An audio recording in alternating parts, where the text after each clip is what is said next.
Salut à tous, bienvenue. Si vous êtes infirmière, si vous vous intéressez à ce sujet, restez avec nous. C'est un dossier Qualita. Nous allons faire un point sur une partie précise du parcours des infirmières. C'est parti. Les professions réglementées et les équivalences, les dossiers Qualita, en savoir plus sur l'ALIA. Alors pour parler des infirmières, quoi de mieux qu'une infirmière? Bonjour Florence Bensemoun, on est ravis de vous accueillir. Bonjour Cathy. Alors vous êtes infirmière depuis très longtemps, mais de rien, vous êtes infirmière depuis très longtemps, 2003 en France. Oui. Voilà, vous êtes aussi infirmière anesthésiste depuis 2011, toujours en France. Tout à fait. Et vous travaillez aujourd'hui en tant qu'infirmière dans un bloc opératoire de l'hôpital Rampal. Oui, à Haïfa. Voilà. Et donc, vous allez nous expliquer un peu, parce que vous êtes passé par toutes les couleurs de l'arc-en-ciel, si je puis dire. C'est ça. Donc, vous avez de l'expérience. Un petit peu, on peut dire, ouais. Et vous avez été, on va dire, suivie par Esther Blum.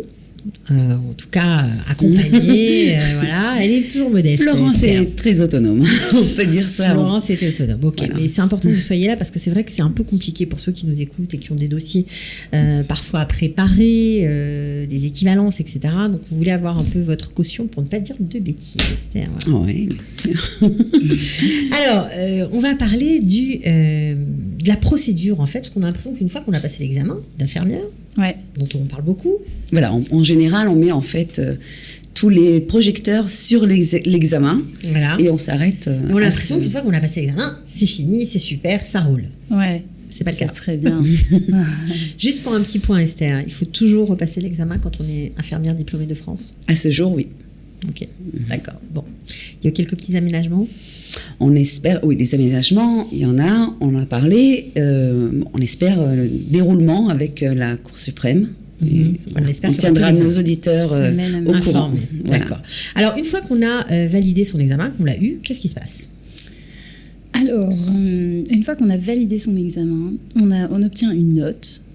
Cette note va nous suivre, a priori... Sur tout le parcours. Ouais, toute notre Donc, elle est carrière. importante, en fait. cette- Ouais, elle est hyper importante et ça, on ne le sait pas forcément dès le départ.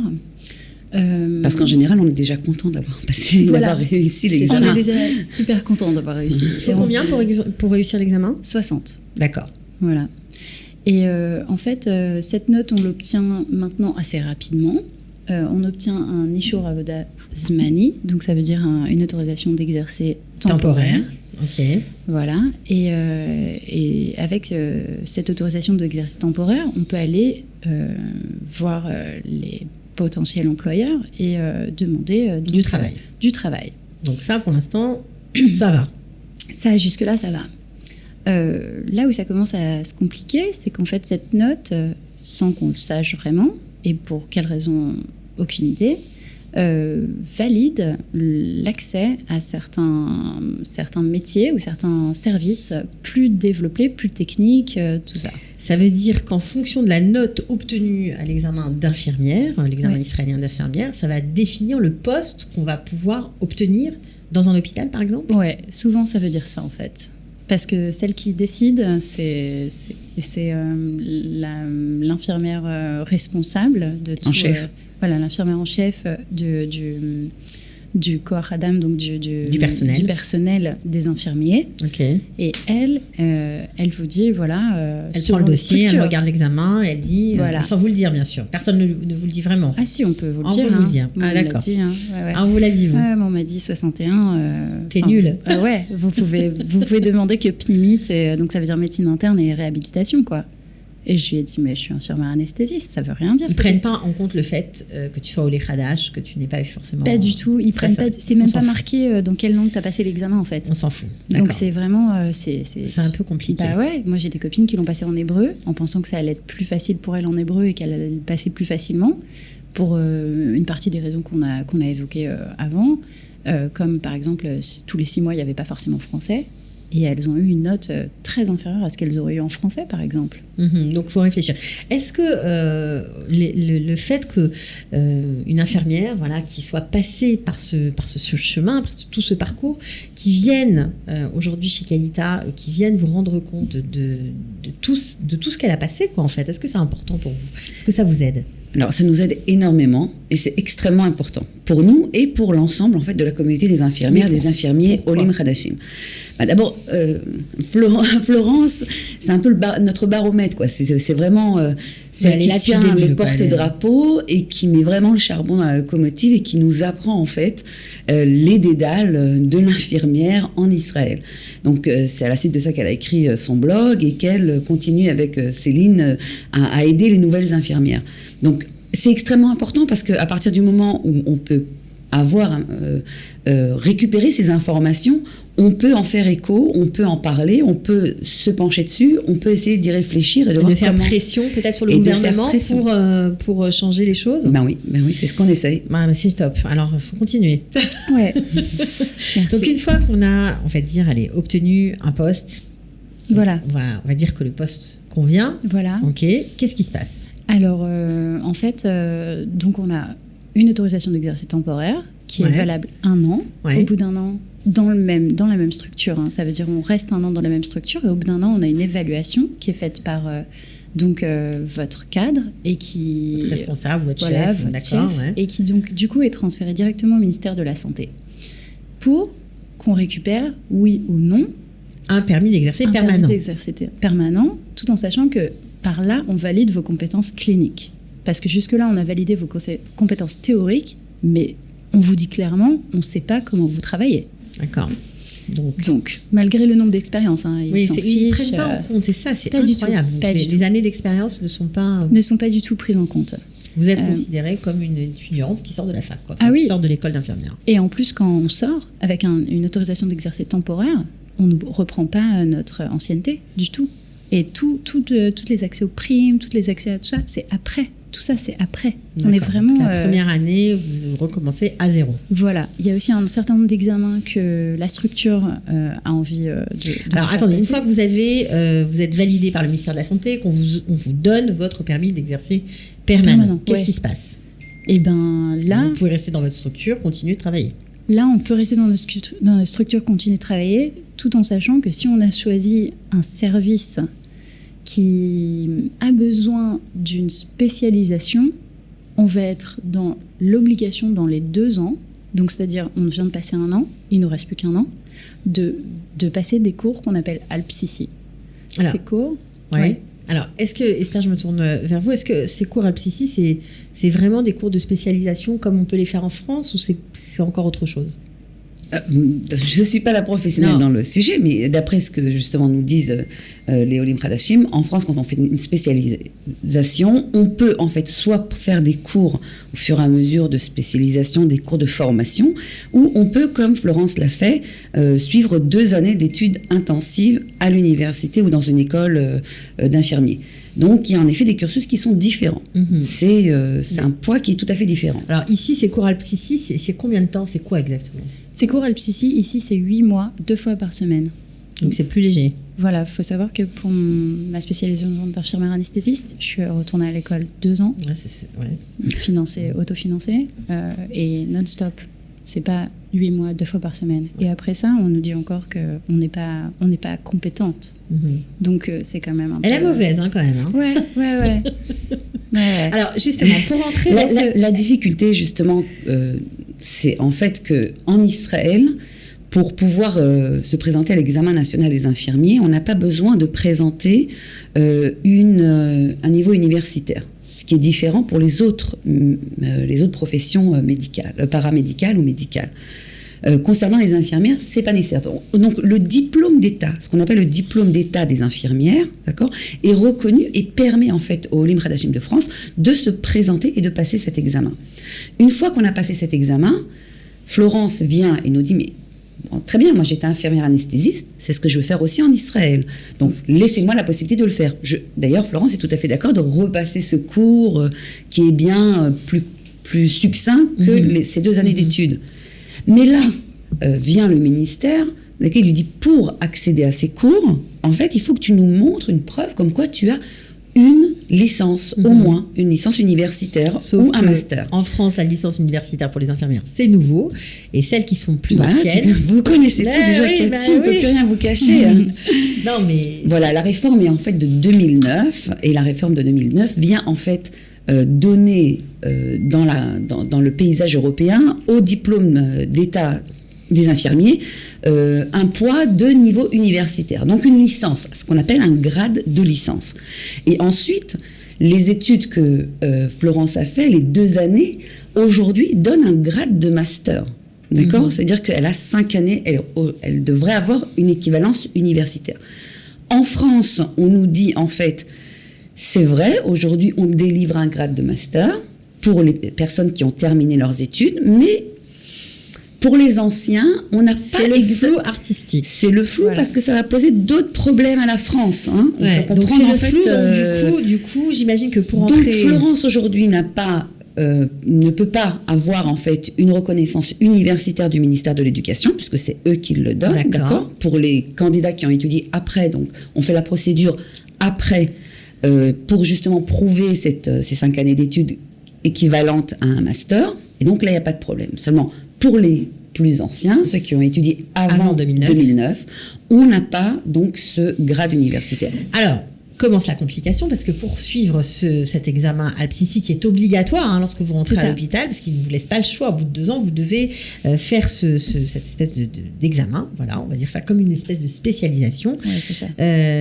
Pour le faire, il faut avoir une licence. Voilà, c'est ça. Donc c'est le serpent qui se Voilà, c'est le serpent qui se mord la queue complètement, et c'est une loi qui a été éditée par Dr Shoshi Goldberg, qui est donc la Roth-Reshit, et qui est du coup elle seule peut changer en fait. Qu'elle seule peut changer. Bon, ce serait bien que ce soit adapté, en tout cas, pour donner la chance à tous et que ce soit cohérent. Tout en sachant que moi, au bout de 1 an, j'ai rencontré Dr Shoshi Goldberg et je lui ai dit il va y avoir un problème. Et donc, on a essayé d'évaluer comment c'était possible. Est-ce que je peux retourner en France ? Comment ça peut se faire ? Est-ce que je peux avoir un vrai diplôme universitaire qui soit connu par le ministère de la Santé ou par le ministère de l'Éducation ? Et je lui ai dit, est-ce que le ministère de la Santé peut me reconnaître un niveau universitaire ? Et elle m'a dit ça se fait jamais, alors que c'est faux. Ça se fait. Que ça se fait. Ça peut se faire. Voilà. D'accord. Alors, il y a un autre truc qui est encore incroyable, c'est que cette fameuse note dont vous parliez, la note à l'examen d'infirmière, elle peut aussi entrer en ligne de compte pour le passage de cet examen. Tout à fait. Si on a plus de 70, on est exempté d'examen. Donc, vous n'avez pas de Mifran ALPSICI, comme vous dites ? On n'a pas de Mifran Mémayenne, qui est pour rentrer dans Mifran ALPSICI. Un examen d'entrée. Oui, parce que pour passer cette petite formation qui s'appelle ALPSICI, il y a un examen d'entrée. Oui, mais c'est compliqué. Mais là, au moins, si vous suivez l'émission et vous êtes infirmière, vous allez tout savoir. Ouais. Alors, disons qu'on a un grade licence. Disons qu'on réussit l'examen d'entrée pour passer le Mifran ALPSICI. On passe le Mifran ALPSICI. Est-ce que c'est terminé ?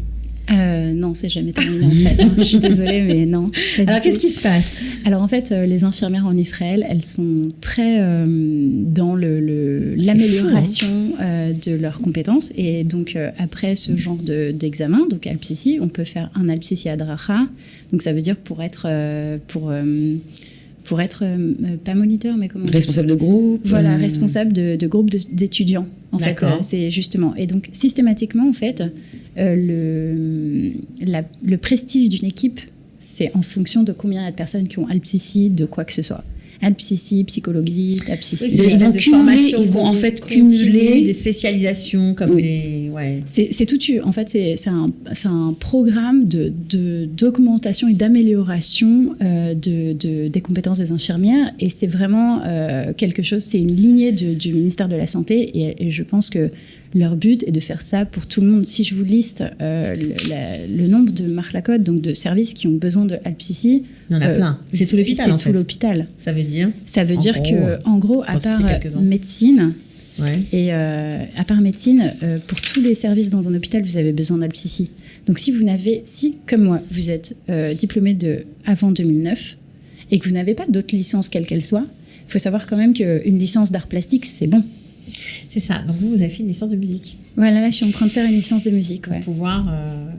Bon, mais ça coûte cher, ça coûte de l'argent, du temps. Oui, ça coûte très cher. Du temps et de la. 40 000 shekels. Ouais, c'est ça, à peu près. 40 000 shekels, 4 ans. À peu près, plus le temps que je prends sur mes jours de congé, parce qu'en fait, j'ai déjà pas beaucoup de jours de congé. Tous les jours c'est bien compliqué tout ça. Et ce n'est pas terminé parce que, paraît-il, vous m'arrêtez si je dis des bêtises, la structure dans laquelle une infirmière qui a passé toutes ces étapes dont on vient de parler est employée, cette structure-là peut demander à l'infirmière de passer d'autres examens. Ouais, tout à fait. D'autres examens, que ce soit dans la première année, dans la deuxième année, quels qu'ils soient. Des examens pour vérifier quoi? Alors, dans les premiers examens, c'est plutôt des calculs de doses, des examens de médicaments, savoir si elle connaît ce qu'elle va donner, les examens de loi au sein de l'hôpital. Moi, en bloc opératoire, étant donné que je m'occupe et des enfants et des adultes, je suis obligée de passer des examens de Magen David Adom, donc du centre de secours, en fait, pour valider les gestes d'urgence, voilà, valider les gestes sauvent. d'urgence, ouais. D'accord. Donc ça, c'est pas simple. Hein. Et non, tout ça, c'est- bien sûr, vous passez des examens en hébreu sans aide. Voilà, bien sûr, sans aide, parce qu'en fait, sinon, ça serait trop facile. Hein. J'ai demandé des dictionnaires partout et personne ne On peut veut pas me faire donner un changer dictionnaire. ça, Esther Blou? Est-ce que Kalita peut avoir Ça faire serait un cool. peu de J'en ai besoin pression pour changer pour ma ça? licence. On parle de la licence, on parle Ouais, des on parle, examens non, on parle internes. des examens internes. Les examens Au internes moins, sont donner un internes. dictionnaire. Donc les examens internes, Peut rien faire. on vient de découvrir ce Ouais. sujet. Donc oui, bien sûr, on peut faire quelque chose, on peut en parler. Et je pense que c'est à partir du moment où on a prouvé en fait son niveau d'hébreu, ce que Florence a fait, ce que tous les infirmiers doivent faire, prouver un niveau d'hébreu de Rama Gimel, de niveau Gimel. Donc à partir de ce moment-là, on doit avoir accès à un dictionnaire. C'est refusé. Hein. Pour Ouais, l'instant, j'ai- ça marche j'ai pas, mais demandé, bon, ouais. on veut peut-être insister sur ce point. Alors, on a parlé de l'ancienneté qui n'était pas prise en compte, et c'est Ouais. important en Israël, l'ancienneté pour le salaire. Ouais, tout À à partir de quand on prend l'ancienneté en compte et quelle période est prise en compte? Alors, une fois qu'on a son autorisation d'exercer définitive, c'est à partir de ce moment-là où on commence vraiment à rentrer dans le système salarial. Donc à la en fin de la fait. première année, en fait. Voilà, à la fin de la première année, D'accord. ou plus, comme moi, si Plus, vous avez oui. changé de structure entre-temps. Voilà, moi, j'ai fait 5 mois dans un hôpital et après, j'ai repris 1 an global. Et en fait, l'hôpital a tous les droits de prendre ce qu'il a envie de votre année d'ancienneté. Par exemple, moi, j'ai 16 ans d'ancienneté. Je suis représentée à 6 ans d'ancienneté. On imagine que ça a une grosse conséquence sur le salaire. Alors, ce qu'ils vous disent, c'est que c'est non, mais ce que je vous dis, c'est que c'est oui. Ça passe tout simple d'eau. Non, je pense pas. Je pense pas, Un mais tiers. c'est pas mal. Et puis à la fin, pourquoi? Juste pourquoi? J'ai travaillé 16 ans. Pourquoi? Mhm. Pourquoi justice? Je comprends pas. Et il y a plein de choses comme ça en fait qui sont très. Le ministère de la Santé donne plein pouvoir à la structure de faire ce qu'elle a envie de faire. Au final. Ok. Alors, on dit toujours aussi que les infirmières travaillent énormément. Ouais. C'est obligatoire de travailler autant? Je ne sais pas. Ça dépend, je pense, des structures, par exemple en Coupatrolim ou dans des centres privés. Je ne sais pas si la législation est la même. En tout cas, À l'hôpital, vous êtes obligé de travailler plus que 100% de votre temps? alors moi, dans mes conditions salariales, mes conditions d'accès, oui. Je peux travailler jusqu'à 150%. Mais elles vont jamais monter, les infirmières. Là, elles vont être effrayées. Ouais, tout à Il fait. va falloir nous dire un truc sympa avant la fin de l'émission. C'est pour ça que je le dis pas forcément, mais c'est pour ça aussi qu'on a fait On peut améliorer ces conditions, ouais, on peut changer les choses. Ouais, et puis après c'est aussi une question de choix. Moi, je suis dans un blog qui est ouvert du dimanche au vendredi. Donc, du dimanche au jeudi, donc j'ai Shabbat, j'ai toutes les fêtes, voilà. C'est aussi une des raisons pour laquelle le salaire n'est pas forcément très attractif si vous bossez normalement. Mhm. Donc ça veut dire qu'en fait on vous rajoute un Des autre gardes. boulot. Ouais, non, un autre boulot en fait. Un On a autre boulot. Ouais, on a un autre boulot d'après-midi en fait. C'est-à-dire? C'est-à-dire des opérations avec des temps d'attente plus courts pour les patients, des En privé. urgences et des privés. Et vous êtes obligé de le faire? Moi, dans mes conditions d'emploi, ouais, je suis obligée de le faire. Parce que quoi? Parce que vous êtes nouvelle ou parce que... Parce que c'est comme ça en fait. C'est comme ça. Non, c'est un choix. C'est Ouais. le choix de Florence par rapport à la rémunération qu'elle. Ça a été imposé à mon entrée. Ouais, ouais. Ah oui, dans le- J'ai pas eu le droit de dire non, j'ai pas envie de faire de charan. C'est pas. Ah, ouais, d'accord. ouais. Imposé. C'est imposé, ouais. Ok. Bon, écoutez, je crois que c'est un sujet sans fin. Très vaste, ouais, Très très, vaste. très Il y a vaste. plein de choses à dire. Je ne sais pas si on a tout dit. Alors, on a bon, dit on beaucoup voudrait de quand choses même, ou pas Qu'est-ce qui manque? Oui, non, on voudrait quand même dire qu'en fait, au niveau de l'appel qu'on a fait à la Cour suprême, on a bien entendu, grâce, disons, aux alertes de Florence, et comme elle nous parlait justement de sa situation, et on pense qu'il y a plus d'un infirmier cas quand même, bien sûr. dans son cas, et on en a déjà rencontré d'autres depuis. On a donc rajouté une partie du dossier dans l'appel à la Cour suprême concernant cette problématique de non-reconnaissance de la licence pour le mifranapcine. Tout à fait. Puisque justement, comme on l'a prouvé, c'est dans les mains de l'infirmière en chef. Elle a tout à fait la capacité et la si loi lui elle voit que les permet. gens ont étudié, enfin, je veux dire, à un moment, si elle décide, elle pourrait améliorer la situation des omeprazole. Faut-il C'est encore dans qu'elle ses soit mains, tout à fait. informée. Donc là, elle l'est informée. Là. Elle est entièrement informée du complètement problème. informée, ouais. Elle a rencontré Florence, comme elle nous l'a dit tout à l'heure. Elle nous a rencontrés, on a parlé de ça plusieurs fois. Et c'est absolument dans ses mains. La loi, en fait, lui donne pleine autorité à l'infirmière en chef. C'est ni le ministre, ni le directeur du cabinet, c'est l'infirmière en chef. Alors, je crois qu'on aura fait un bon tour. Vraiment, je voudrais que vous redonniez votre blog parce que je pense que vous pouvez aider Avec plaisir. plein d'infirmières qui ont envie. Parce que quand même, Florence est très contente de travailler à l'hôpital Rambam. Bien sûr, ouais, c'est vrai. Je suis super contente, c'est vrai. Même c'est ce que je vous disais, en fait, comme on travaille énormément, en fait, votre équipe devient votre deuxième famille, en fait. Ça, c'est exceptionnel, ça ne m'était jamais arrivé en France. Hein. C'est pas la même chose. Pas du tout, ça n'a rien à voir. Et pourtant, c'est vrai qu'on travaille beaucoup, et c'est vrai que ça fait accéder à un salaire qui est pas non plus... Mirobolant. Non, qui est pas non plus... ouais, qui est pas trop mauvais. Qui est pas trop mal, quoi. D'accord. On peut se le dire. Je pense que... Voilà, et après, au fur et à mesure, avec l'avancement... le fait qu'on comprenne aussi un peu plus nos contrats aussi, hein, parce que c'est ça, moi j'ai pas un avocat tout le temps avec moi qui m'explique ce que ça veut dire les termes, hein, donc voilà, mais c'est un long combat, mais ça vaut le coup. Et en plus, par exemple là, sur le dernier examen, je crois qu'il y a plus de 85% des gens qui ont réussi.